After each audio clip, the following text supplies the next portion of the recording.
Welcome to the Commodities Institute podcast. I am Emily Costa, and today is Wednesday, March 11th, 2026.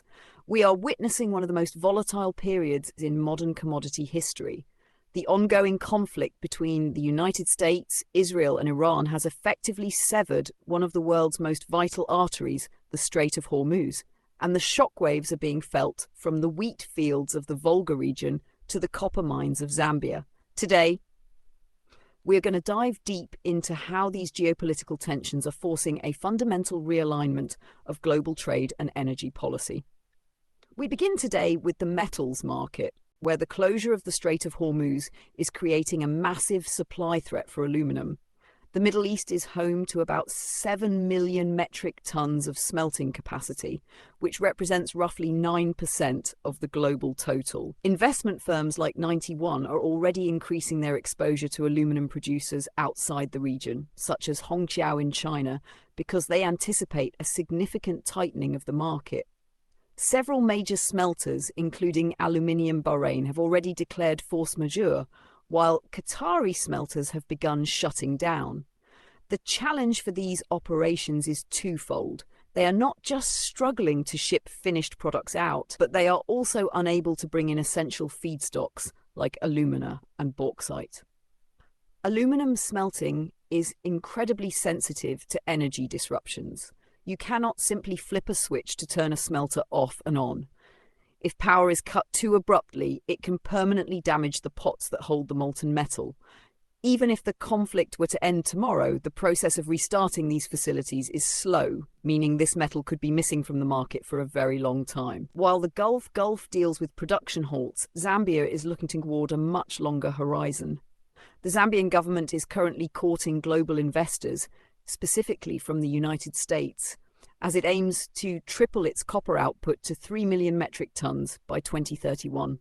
Last year, they produced just under 891,000 tons, falling short of their 1 million ton target.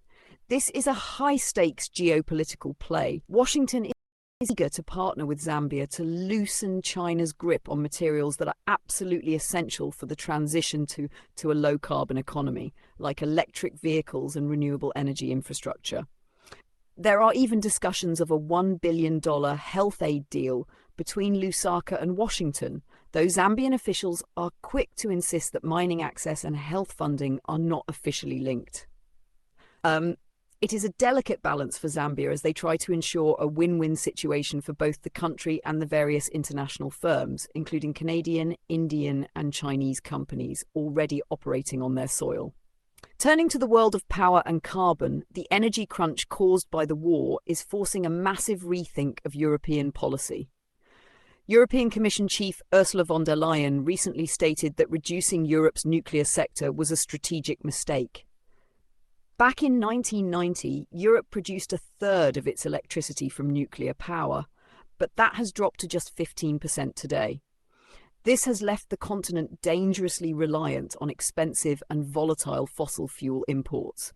While Germany remains committed to its phase-out of nuclear power, citing safety and waste concerns, other nations like Denmark and the Netherlands are softening their stance. The Commission is now offering a €200 million guarantee for private investments in innovative nuclear technologies, funded by the carbon market.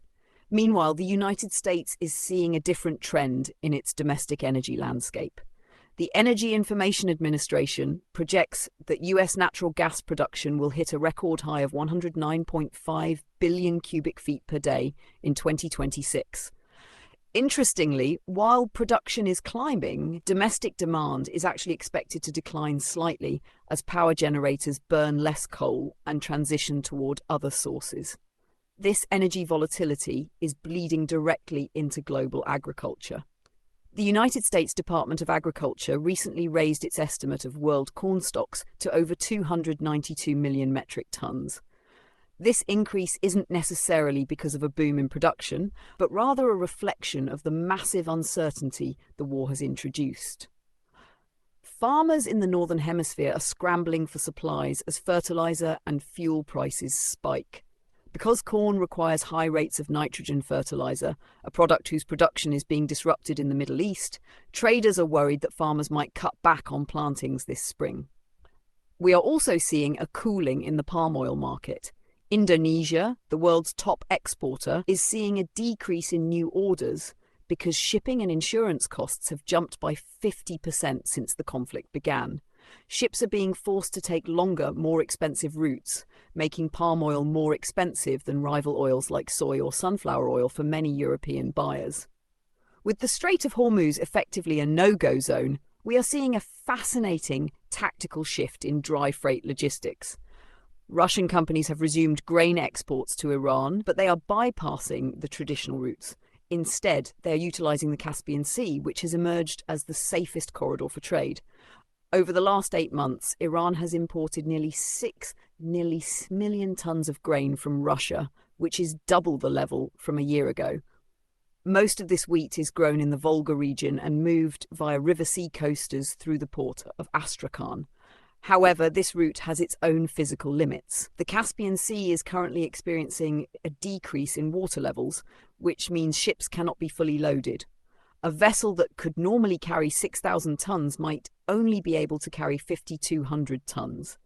Despite these constraints, it remains the primary lifeline for Russian grain entering the Iranian market, while the Black Sea terminals to the Gulf remain suspended.